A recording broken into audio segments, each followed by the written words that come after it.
Ladies and gentlemen, grab your tea, grab your biscuits, because it's time to talk about Throne of Glass.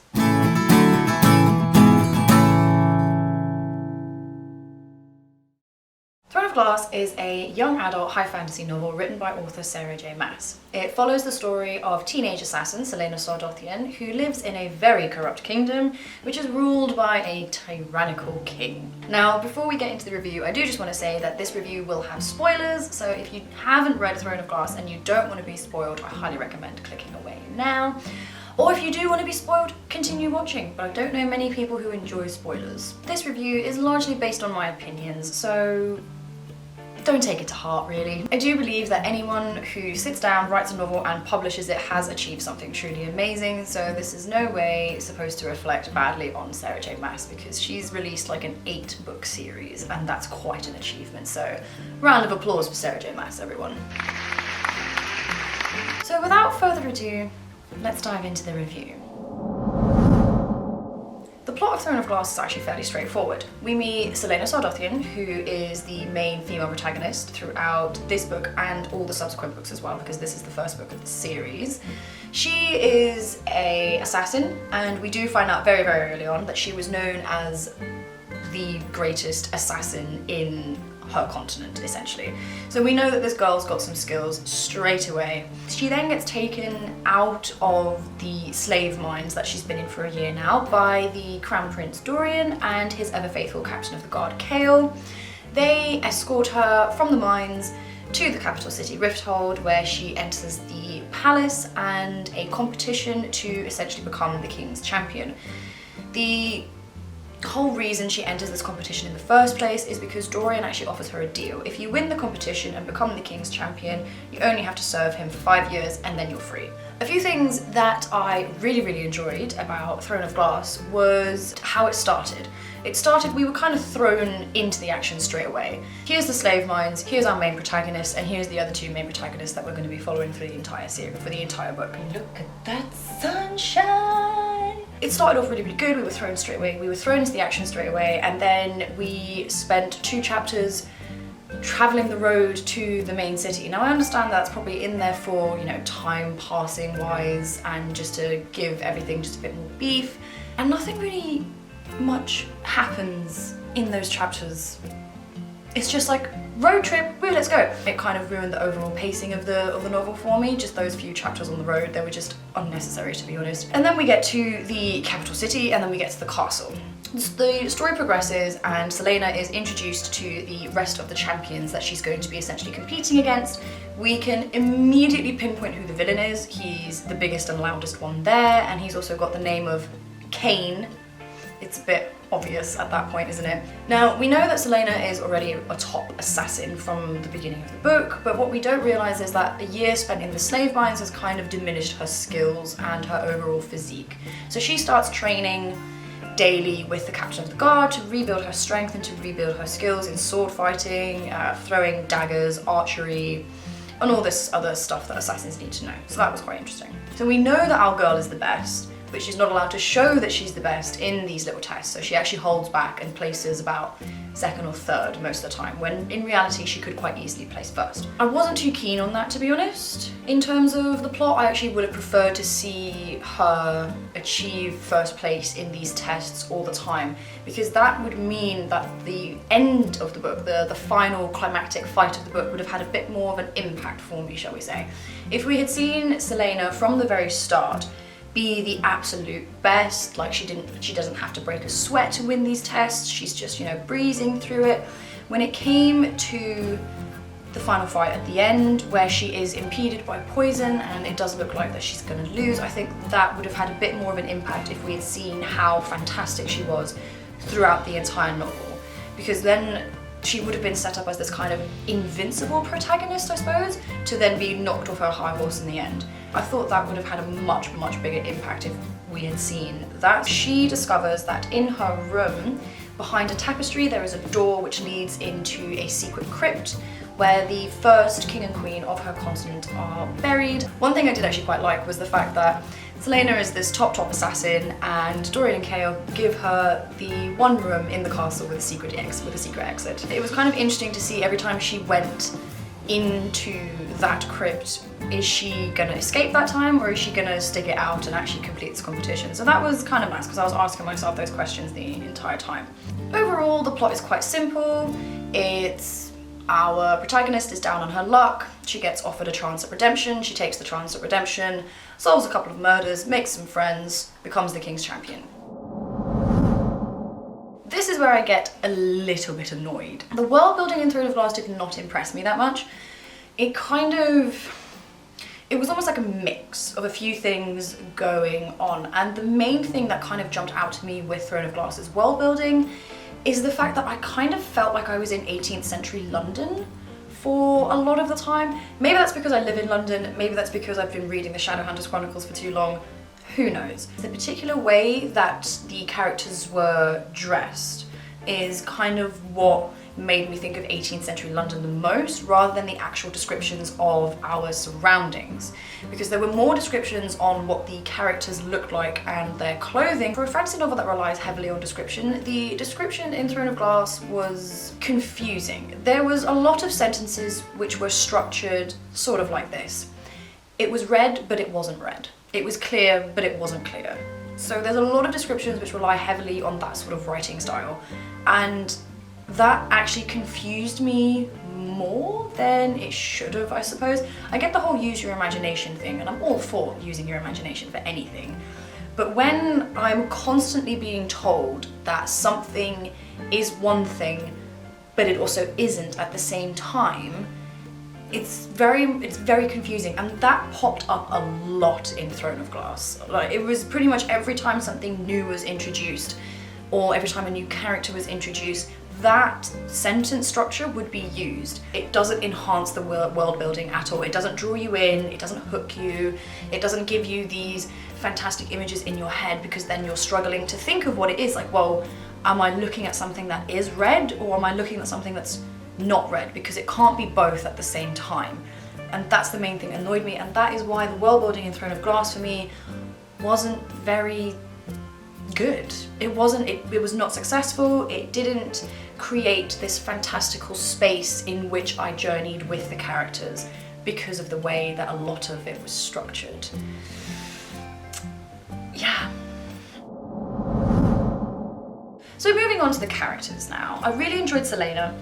I thought she was really funny, but she's not perfect. And what I mean by that is she's covered in scars. There have been way too many fantasy novels that I've read where the main female protagonist is absolutely stunningly beautiful. You know, their faces are carved by angels, and their skin is so soft and tastes like honey, and their eyes glow and sparkle, and their hair just seems to perfectly flow around them all the time, so they don't need to rely on things like hairspray and gel and things like that. And I'm not particularly a fan of it. So what I loved about Selena is the fact that, yeah, this chick's got scars, and she owns it, and she knows she has scars. In fact, I think she actually starts comparing scars with another character at some point, and I really enjoyed that. I think she's a very entertaining main female protagonist. She does offer a lot of the comic relief in this novel, so it does have a very sort of dark atmosphere about it overall, but Selena's like very smart mouth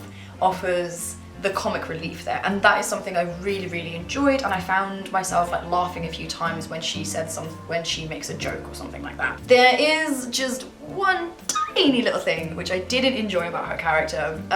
From the very start of the book, we are made to believe that she is the best of the best. She's the toughest, she's the fittest, she's the strongest. She is a living weapon, she's the best assassin that her country has ever seen. However, regardless of the competition and the tests that she's going through, whenever she encounters an action plot point within the novel, she kind of gets her ass handed to her 99% of the time, which doesn't really drive home the fact that she's supposed to be this amazing assassin, because she gets beat a lot. I don't like Dorian. He actually kind of annoyed me a little bit throughout this entire novel, because he's presented as someone who is a very pampered prince, and he just seems to whine about his privileged life a lot. Kale, I also didn't like either. The main thing that really annoyed me about Kale is that he is the captain of the palace guard, but he's never seen any sort of action. Like, he's never fought in a war, he's never, like the Vikings used to say, he's never wet his blade. He's never killed anyone. And that was kind of a little bit confusing for me, because I was like, surely as the captain of the palace guard, you'd want someone with experience. So if it ever came to a point where the palace was attacked and Kale then had to draw his sword and actually use it to defend the royal family, that he wouldn't kind of freak out about it. So yeah, wasn't really a massive fan of the two male characters. I don't know, maybe my opinion will change as I progress through the series, because I do plan to finish this series.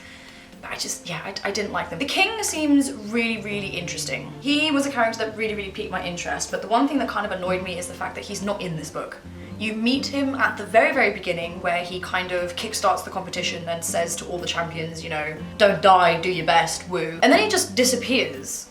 And then he comes back at the very end to see the final climactic fight between Celaena and Cain. And that's it. Then there's Princess Nemina. I hope that's how you pronounce her name, Princess Nemina. I thought she was the perfect friend for Celaena, because she was kind of like Celena's rock. They do have like a slight wobble in the midpoint of the book, but then they kind of get over it and Nemina saves Celena's life. Nemina to me was a really strong female character that didn't like have to lift a blade or anything like that. She was strong in the way she knew how to play the court system, and she knew how to act like a doting princess. Intrigue is definitely Princess Nemina's strength. That's where she gets like her power from. And obviously later, like much later, at the end of the third act of the novel, we do find out that Nemina does kind of have magic. So Nemina's a very interesting character, and I'm actually looking forward to continuing to read Nemina's character in the future novels as well. So that is something, yes, I am loving. There is a character that I really am interested to meet though, and that is the King of the Assassins, the man who trained Celaena to be an assassin. He's mentioned quite a few times in Throne of Glass, and I get the feeling that Celaena doesn't like him, or that she kind of wants revenge on him because of her best friend, lover? I can't quite tell what their relationship was just yet, but there's a character that Celaena mentions a lot called Sam. He unfortunately is dead. He died before she went to the slave mines. And I get the feeling that Celaena blames her former master for her best friend slash lover's death. So I would really like to see that story develop across the future novels. So fingers crossed, hopefully it does. The writing. Okay, I have spoken a little bit about this, but I'm going to go into a bit more detail now. I am not a massive fan of the third person point of view. I normally read books that are written in the first person, but Throne of Glass is written in third person. I had no idea that it was written like that prior to buying it. So I was a little bit shocked when I picked it up for the first time. And it took me a while to get into that style of writing, so it did take me a couple of chapters before I was used to it, because I'm so used to reading novels that are written in a first-person perspective.